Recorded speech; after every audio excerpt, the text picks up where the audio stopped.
Welcome to Dental Business RX. Practice success in 30 minutes or less. Thank you for calling ABC Dental. I've done a lot of episodes regarding associate doctors. How to find one, pick one that fits your practice, how to pay them, how to get them rolling and productive, and so on.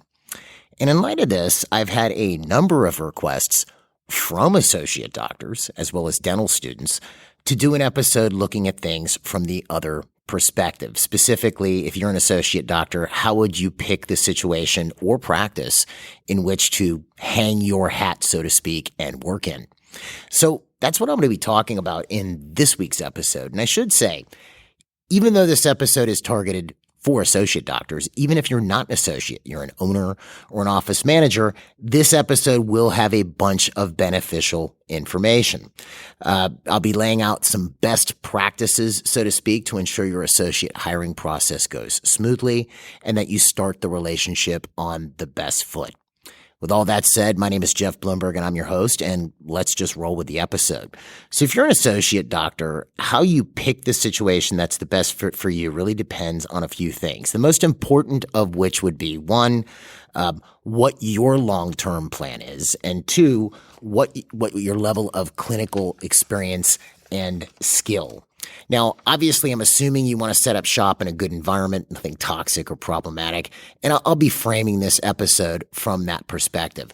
So let's start off with what your plan is, right? Now, obviously, that really probably depends on where you're at in your career. Are you a doctor who sold their practice and moved to another state, or maybe you're an experienced doctor, or maybe you're a newer graduate? So what's your plan? Now, before you solidify that plan, let me just throw some basic numbers at you. I did a whole episode a few months back on the state of the dental industry in 2024, and it was some excerpts of a presentation I did back in May to all of our clients at the MG Owners Conference. But there's some pretty interesting things happening in the dental profession right now. What you have in the profession is right now close to 41% of the practices in the United States are owned by doctors who are 55 years and over. Okay. 55 years and over. Now, the reason I bring that up is if you're an associate or you're a newer doctor and you're 27 years old, you're probably planning on practicing for the next 20, 30 plus years. Well, if you're 55 or 60 or 65, you're not planning on practicing that long. You're not going to practice till you're 95, most likely. You might want to, but it's probably not going to happen. So the reason I bring that up is a large portion of the profession demographically right now is in a position where their practices, based on the average dentist retirement age, are probably going to be sold within the next 5 to 10 years. As a matter of fact, we project, based on the exit rate from the profession, that within the next 5 to 6 years, there'll be close to 21,000 practices in the United States that'll be up for sale. Okay. And it's funny because it's an interesting change, and I could pull all those numbers up. I'm not going to revisit a whole prior episode, but it used to be 20, 30 years ago, you would graduate, and in most cases, not always, but in a lot of cases, people would just go off and start their own practice. That really isn't the case anymore. The practice ownership under 30, I think, if I remember the numbers correctly, went from 33% back in 2005. 33% of the doctors under 30 owned a practice. That number is now under 10%. Okay. So the reason I bring this up is if practice ownership is something that you've been thinking of, or something that you want to do, or it's in your plan, and it's something that you want to do in the next year or so, this is not a bad time to do it. I mean, this is something we're also encouraging our established clients to do, in the sense of they may want to pick up a second, third, and fourth location. There's a lot of opportunities or potential opportunities out there over the next 3 to 5 years. So if you want to follow that route, you couldn't have picked a better time. And, having looked at this from every perspective you can imagine, being in the profession for close to 30 years, practice ownership is ultimately the way to go. That's where you're going to want to be if that's in your bones or DNA, so to speak. It's something you want to do. Not everybody wants to do it, but if it's something you want to do, now's not a bad time, is all I'm saying. And to that end, we have a program we just launched recently called From Associate to Owner, a step-by-step guide to your first practice. We've had a lot of clients over the years that have come in as associates, and we've helped them develop their practice, but normally they did it sort of as a byproduct of the MGE Power Program, right?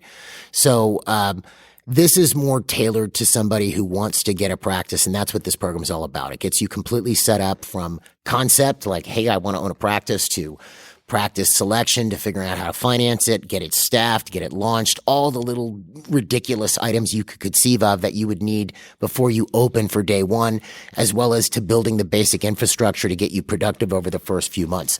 If you want to know more about this program, if practice ownership is on your radar in the next year, I'll put a link to this in the episode webpage. You should definitely check it out, because if you're buying a practice, you're making a several $100,000 investment. It probably pays to not screw that up. You might want to spend a couple bucks to find out how to do it right. Anyway, so if ownership is on your radar, now is not a bad time. But let's say you go, okay, I either don't want to own a practice or I feel like I'm not ready. So we took a look at the different situations an associate might be in. They may be a more experienced doctor or a well-established doctor. Maybe they practiced in another state and now they've moved, or they're a newer graduate. Let's say they've only been licensed for 1 to 2 years. This is where clinical skill and relative speed becomes important, okay? Now, let me explain what I mean by that. Because, generally when you say the word speed and dentistry in the same sentence, it gives people a little bit of a bad feeling. What I mean is, can you pull off a procedure in the expected amount of time that maybe a more experienced doc would pull off that procedure? If it's taking you 3-4 hours to do molar endo, that's probably too long. I mean, we had a client years ago, and she was real funny. She said, look, when I graduated, I started practicing. She was an associate at first, and it was taking her so long to do an amalgam. This is how far practice goes. She goes, I'm not fast enough to make any money at this. So she went and joined the military and was a dentist there for 3-4 years. So just to gain experience to do things on a day-to-day basis so that she felt comfortable being able to pull off procedures in the expected amount of time. So when I say speed, I'm not talking about cutting corners or doing things poorly. I'm talking about being able to do them efficiently and rapidly enough to be productive. Okay. So here's the basic problem is DSOs are recruiting extremely heavily in dental schools. And if you're an associate or you're a 4th-year student or even 3rd-year student, you probably know this. They're in there and they're promising signing bonuses and this and that and whatever. So if you walk out of dental school and let's say you're pretty decent at, composites and crown preps and you can do most things pretty good. Maybe you're not as fast as you think you should be or would like to be confident, right? Or you're not super confident in some areas clinically. Throwing you into an environment, which in most cases with a DSO, 27 of the top 30 DSOs are owned by private equity. You're in a corporate environment where you're expected to produce a certain amount of money. It sounds great when you're walking in with how much money you're going to get and you got all that student debt. So this is going to be a good thing, but it's probably not the healthiest environment for you from a clinical perspective. And just to give you an idea, and this is hearsay. This is just something I heard years back. We had a lawyer who was also a dentist. He used to be the lawyer for, I forget which state's board, but he used to represent, if we had a client who ended up having a malpractice suit, we would tell him, hey, call this lawyer. He's really good. And, if you're a newer doctor, I will tell you, not all malpractice cases are legit. Some of them are just a money grab. I'm not trying to invalidate any cases that are real, but anyway, so we'd have him talk to him. And what he was seeing, he was telling both Dr. Winterreich and I this years back, this was back in 2017, that he was seeing more 1st and 2nd year doctors in trouble than he'd ever seen at any point in his career. And they were all coming out of the corporate environment. Again, I'm not trying to crap all over the corporate DSO environment, but if you're in a position where you're not super confident clinically, or you're confident, but it takes you longer than it would take an experienced doctor to do a procedure, that might not be the best environment for you to come up as a dentist if you want to enjoy your career. You'll go to various message boards where you have younger dentists posting and you hear, I hate this. I should have picked another job. I should have picked another career, blah, blah, blah, blah, blah. Well, they're not picking it because they don't love the profession in and of itself. It's the environment that they are working in. And it looks like, that this direction of moving towards corporate has not been abating. I mean, it's gone from 12% of dental school seniors back in 2020 or 2015 rather that wanted to work in a DSO. And that's up to 35% as of 2022, according to the ADA Health Policy Institute. Okay. So what I would recommend if that's you're newer, you feel like you need a little bit more experience to become more efficient.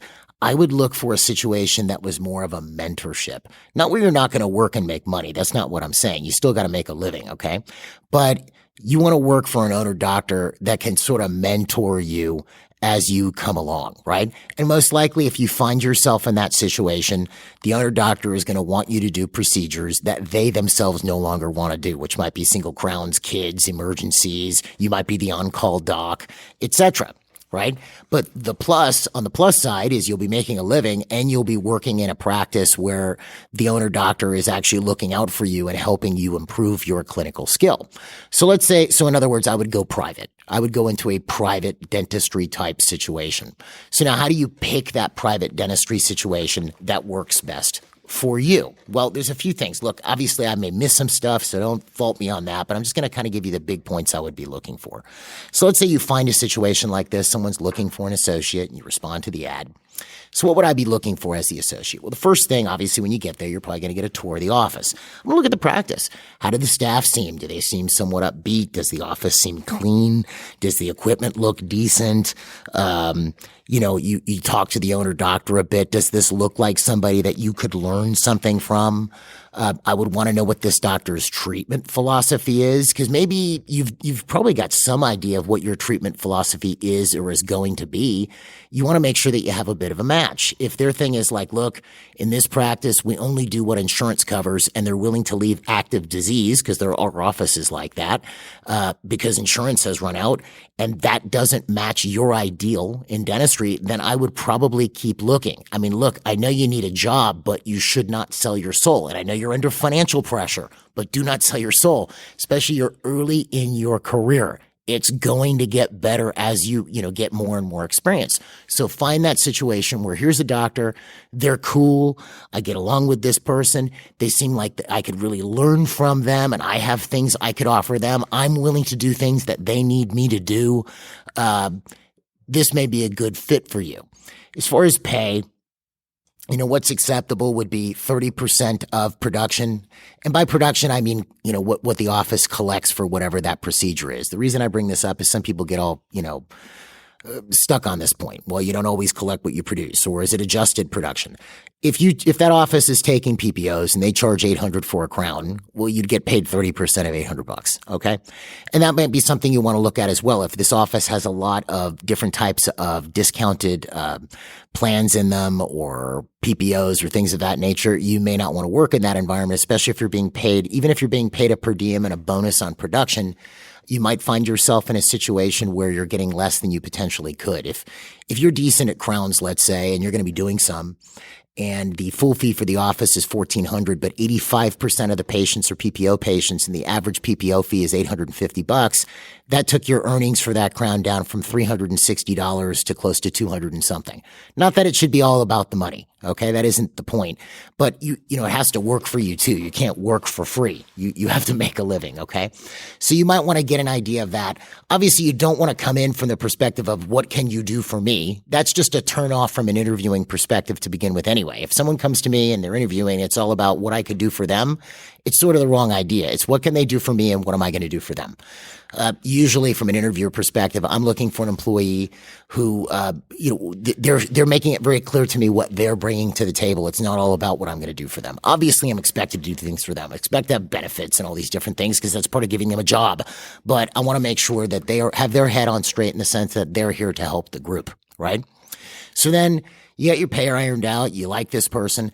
I would then get a little bit into the idea of what you're going to be expected to do, okay? How is your day going to look like? What's your schedule going to look like? How is your schedule going to get populated? You don't want to be demanding about this, but I would want to have some form of an idea, because you also don't want to put yourself in a situation where this doctor seems like a really cool person. You really like them, but then you go to work there and then you find out they're not getting enough new patients and they don't have enough patient flow to keep you busy.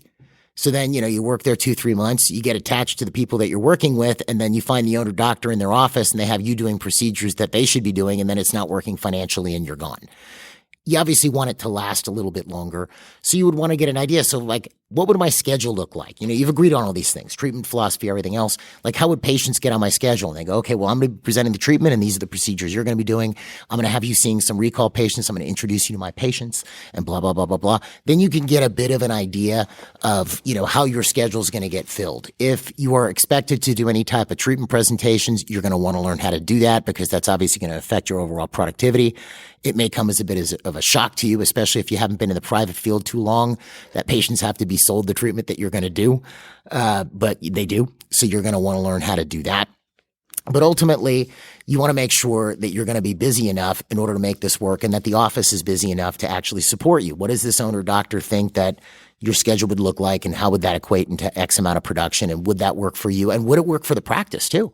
If they're like, well, we expect you to produce 20,000 a month. I mean, does that work for them? Especially if your pay plan is some form of a per diem, where you're getting $750 a day and then an override on production over a certain amount. Like maybe it's $750 a day and you're working, 16, 17 days a month or something like this. And then they're going to pay you 30% of anything that you produce over 40,000 or 50,000 or something like that. You're going to want to know how real it is that your schedule is going to be busy enough for you to produce that much, or what is expected of you to make your schedule that busy. All right. So these are the things you're going to want to find out when you go into this private environment, right? The last thing I'd mention about this is in some cases, this owner doctor might be looking for a transition type situation, meaning you're going to come in as their associate doctor and eventually buy in potentially or take over the practice, or maybe you could be partners someday. If that's on the table, right, and it comes up in any way, the only piece of advice I would give you is get that nailed down before you start. Here's why. Meaning, like, you might sign an associate agreement, and then you probably sign a buy-in agreement and a buyout agreement. There's a few reasons for this. Let's say I'm interviewing you and I go, you seem like a pretty smart individual and you'll be a good fit in my practice. And, look, if things work out well, we can become partners someday. Well, then you might ask, like, well, what are you thinking? Like, after a year, 2 years, like, what are you looking at? Now, obviously, it would have to be something that fits what you're looking for. If this sounds like a good deal to you, you like the area, you like the environment, then good. If it's something that you're not interested in, fine, you could just blow off, that's nice and just move on, right? Not the job, but meaning you don't have to take up this partnership issue more. But if it's something that you are interested in, I would get a little bit more data, because let's say I hire you on that basis and you start working, and we really don't have a concrete agreement on what partnership would look like. So you work for me for a year. The practice was producing, let's say, 1.5 million before you started working. Now we're producing 2.5 million. Okay. We're really lighting it up. We've added hygienists and the whole thing. A year from now, you think, okay, I've really showed Jeff my mettle, so it's time to talk to Jeff about becoming a partner. And you come to me and you go, Jeff, listen, when you hired me, we talked about possible partnership. What do you think? And I go, well, let's work together for another year and see how that goes. Like, we really don't have anything concrete. So then you work another year and I go, yeah, I don't know. I've been thinking about it. Maybe it's not a good idea. And, my son just said he's going to go to dental school. So I don't know. The situation could just get ugly at that point because we don't really have an agreement. I've seen a lot of associateships go bad on that basis. So if it's something where we're going to have potential for partnership, we should define when we would have that discussion and what benchmarks would have to be met for that discussion to be activated, so to speak. And that could be in our partnership agreement, right?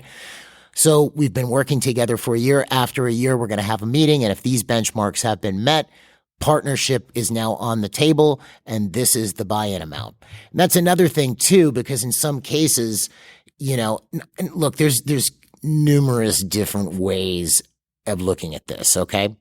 But if my practice is worth 1.5 now, and you come to work for me for a year and now not worth 1.5, it collected 1.5.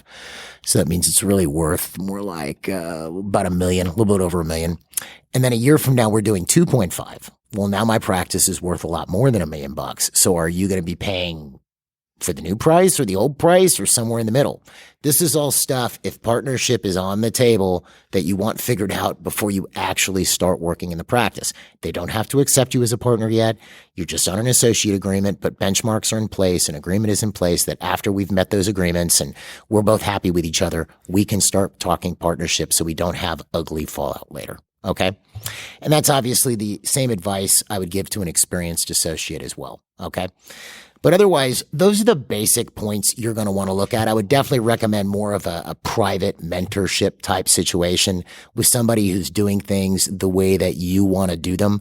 Look, we have a lot of clients in the US and Canada, a lot of productive clients who are always on the lookout for good talent. If you're looking for work as an associate doctor, you could just, here's what I'll do. I want you to email me directly at jeffb@mgeonline.com. Just tell me your name, where you're located, so we can, and I might have a client in your area who may be looking. And if that's the case, I'll connect you guys up. That might be a good fit for you. Most of our clients are either fee for service or they're working towards becoming fee for service, and they believe in high quality dentistry, and really restoring oral health. So that might be a good fit for you. And our clients are always looking for people. Anyway, just figured I'd throw that out there. So that's what I would look at with a younger doctor. But I would also kind of tell them your plan. Like if your plan is I'm going to work in this office and then I'm moving in 2 years to another state, or I'm going to work in this office for 2 years and then I want to go off on my own, I would make that clear to the owner doctor. Again, because it's just sort of the right thing to do. Some cool things can happen when you do that as well. You say, look, I want to work for somebody and gain some experience and do a good job for them, and then I want to open my own practice. Well, they may go, look, I'm looking at buying additional locations. Maybe we could partner up. Partnerships are good if they're handled correctly. So I would disclose that myself as well. If you're looking for a job, I wouldn't sit on that. And obviously, look, if you go to work there and it's terrible and you leave after a month, fine. I mean, life goes on, right? But who knows? Maybe this is a great deal. You learn a lot from this owner doctor. You guys work together well. You're happy with your compensation. You're happy with your career. And then you feel like you're comfortable enough to go on your own. And then you guys find a place across town that's a, beaten down old practice and you buy it together. And you're in there as a partner. And then you open up a third practice and a fourth. We have lots of clients that have done that and they ended up with great partners. So it's just something to think with. That's what I would do with a newer doc. With a more experienced doctor who maybe, let's say you had a practice in, Massachusetts and you moved to Florida. Obviously, there's a lot of differences there in that situation in the sense of this is somebody who's an established doctor who's used to operating at a certain level of productivity. The situation when you walk into it really isn't that different than what I described for a newer doctor, other than the fact that you're completely confident of every procedure clinically. That's really the only difference, right? And maybe your speed is up to where you want it to be. And again, let me be clear. I know I'm not trying to get on a new graduate and say that you're not fast enough. I'm not saying any of those things. I'm telling you have to be the judge of this. And there are some really gifted doctors who graduate and they just light it up, right? But you have to be the judge of this and see and evaluate for yourself, can you operate at adequate speed to actually make it on the job, right? That's up to you. And then I'm not saying you can't learn, but you might have to learn. All right. So with an experienced doctor, you'd still look at these same things, condition of the office. Here's where treatment philosophy would be a much bigger deal because if you're a more experienced doctor, you're going to be expected to do probably a lot more treatment plans. So if you guys have wildly divergent ideas on how to treat different dental problems, it's best to find that out on day one. And usually what I tell our clients is to do the same thing with an associate. So, they'll tell them, look, take a chart and some x-rays and have your prospective associate treatment plan that chart for you. The reason I say this is because if they treatment plan, let's say they miss a composite that you treatment planned, but everything else matches. Well, that's a good fit clinically. But if they're looking at a bunch of teeth and they go, this is a composite and this is an amalgam and this is this and this is that, and you're like, oh my gosh, these are all inlays or something. You're going to have problems, especially if you as the owner doctor are treatment planning the case and then the associate's coming in to do it. It's just going to cause disagreements. So if you're an established doctor, you want to make sure that your treatment philosophy matches the owner doctor that you're interviewing with, that you get along with them, that you're happy with the compensation. And here again, you want to really be comfortable with what you're expected to do, as well as the partnerships there apply as well. Same partnership concept. If this is something that's on the table, I would get all this stuff defined from the beginning so that you guys aren't doing this on the fly. If I had to pick anything, that usually is the biggest problem with doctor. Actually, there's two. The two biggest issues I've seen with associate doctors when clients hire them or docs that we've had as associates that have gone to get another job at an office is disagreements on treatment philosophy and some type of disagreement on partnership or not partnership. You want to get that stuff cleaned up right in the beginning and have all the agreements on the table before you start work. And like I said, maybe you're in a position where you go, you know what? I could just start practicing right now. And if that's the case, there's never been a better time to buy a practice. I'll put a link to that program I was talking about where we walk you through the entire process from concept to actually being in your own office, the associate to owner step-by-step guide. You might want to check that out. It'll definitely save you a lot of time, effort, and headaches. But otherwise, that's pretty much all I would do. I may have missed some things as I was going through this, but that would be what I'd be looking for if I were an associate and looking for a job, to try to find that environment that works best for me. And I want to see if it's real. I don't want it to be, oh, you're going to be super productive. This is going to be great. Like, show me exactly what you want me to do. I'm happy to do it. I just want to get an idea of how this is going to work so you can see if it's something that's really going to fit your situation. Anyway, I've rambled there for a little bit. I do hope it helps. I've been wanting to do this episode for a while because I've had a number of associates say, hey, why don't you do one, about associates getting a job in a practice. So I hope this at least checked a few boxes for you. And as I mentioned earlier in the episode, if you have any questions about this or want to know more, you can email me directly at jeffb@mgeonline.com. If you want more info about our company, you can find us online at mgeonline.com or call us at 800-640-1140. The links for that program that I mentioned, the Associate to Owner program, are on the episode webpage. And other than that, folks, have a great week, and we will see you at the next episode.